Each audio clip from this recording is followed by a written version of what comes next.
Now, we're down in Merrion Square and I'm sitting in a monument to one of my heroes. This, of course, you may recognise as the chair, Puck's chair from A Midsummer Night's Dream, in honour of the great Dermot Morgan, the man who gave us that wonderful TV series in the 1990s, Father Ted. Of course, Father Ted was originally proposed to be shown on Irish TV. But of course, in the 1990s, there was no way on God's good earth that Irish TV was going to show a comedy which involved the Catholic Church. It's kind of appropriate because the kind of stuff I'm talking about, I think it shows in a way that Ireland is a bit of a black comedy itself. Now, having been ejected from the grounds of our National Museum beside the Dáil, I want to make one other point about our Dáil, and it's this.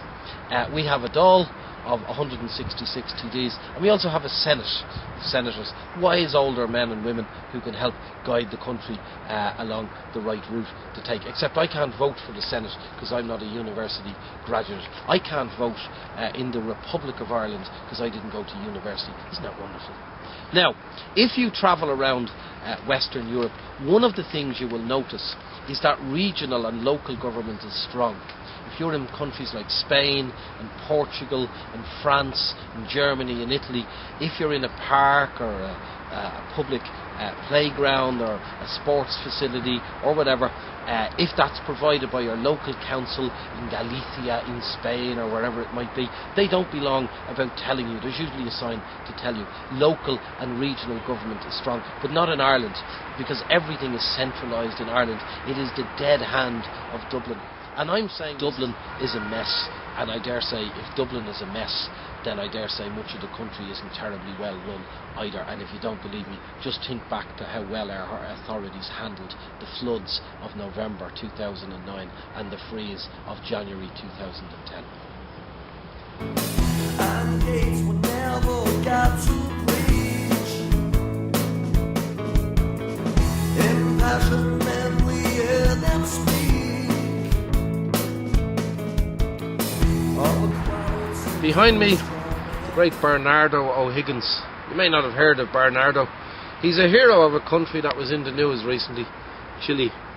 He's considered a libertador de Chile, the liberator of Chile. Him and another Irishman, actually, a chap called John McKenna, who was born in County Monaghan. But this is Bernardo O'Higgins, son of Ambrosio O'Higgins, colonial governor of Chile.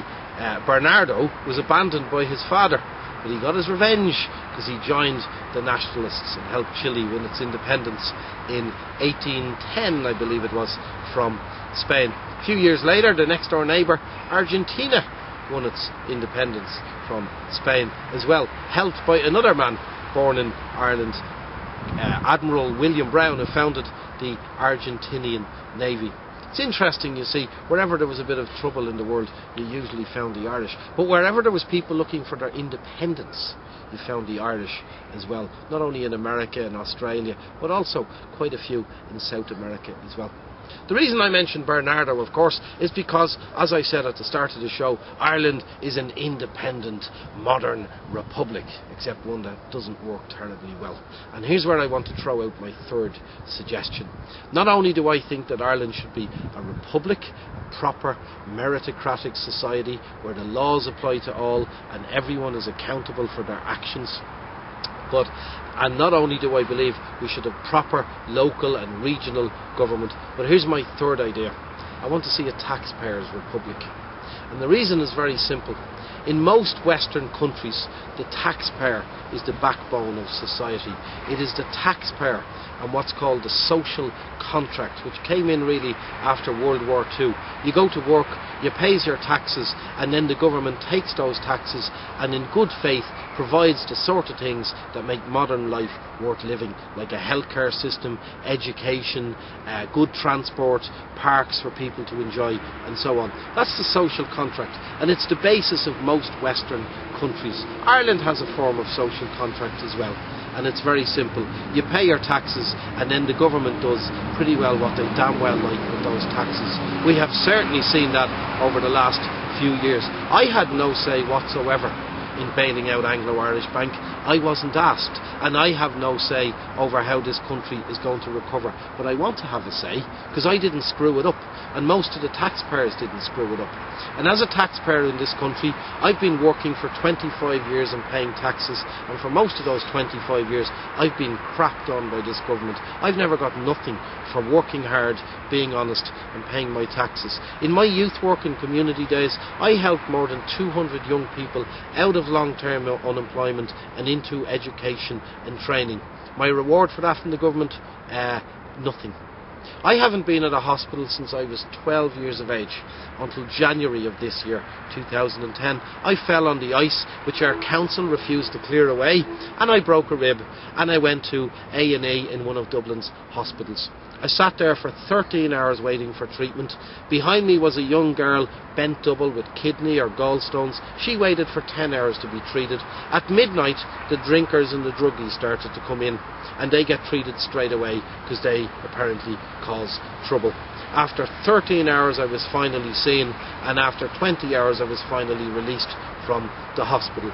3 days later I got a bill for this treatment, this service, for €100. That's despite paying social insurance for 25 years while I worked here in Ireland. That's just my story. I am sure there are thousands, if not hundreds of thousands of taxpayers in Ireland with similar stories. If you're self-employed in Ireland and you employed people and paid them wages, and your company goes to the wall, then you get absolutely nothing off our social welfare system. So the Irish version of the social contract is once again totally out of step with the rest of Europe.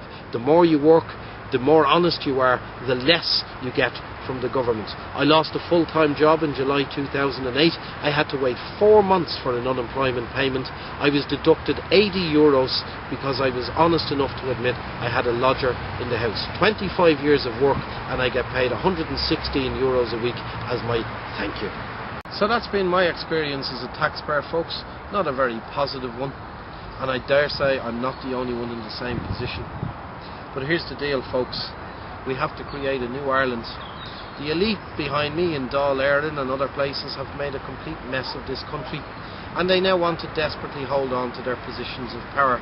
They want to maintain their kakistocracy. The people who are going to bail out this country and rescue it once again are the spine of this country, the taxpayer. But here's the thing. There's 1.5 million taxpayers in Ireland.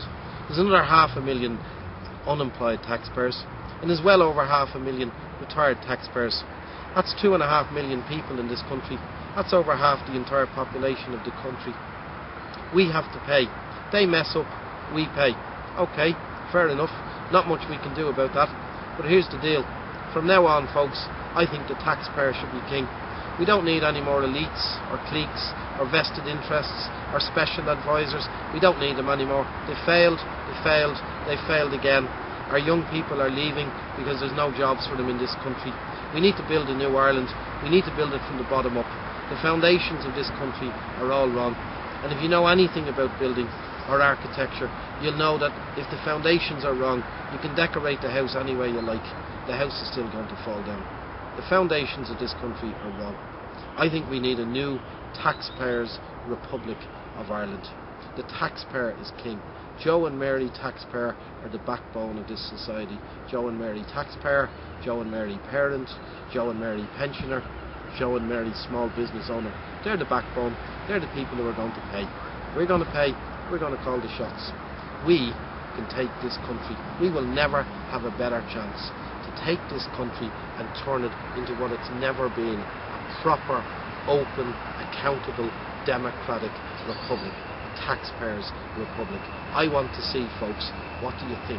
Can we do it? Will you help me?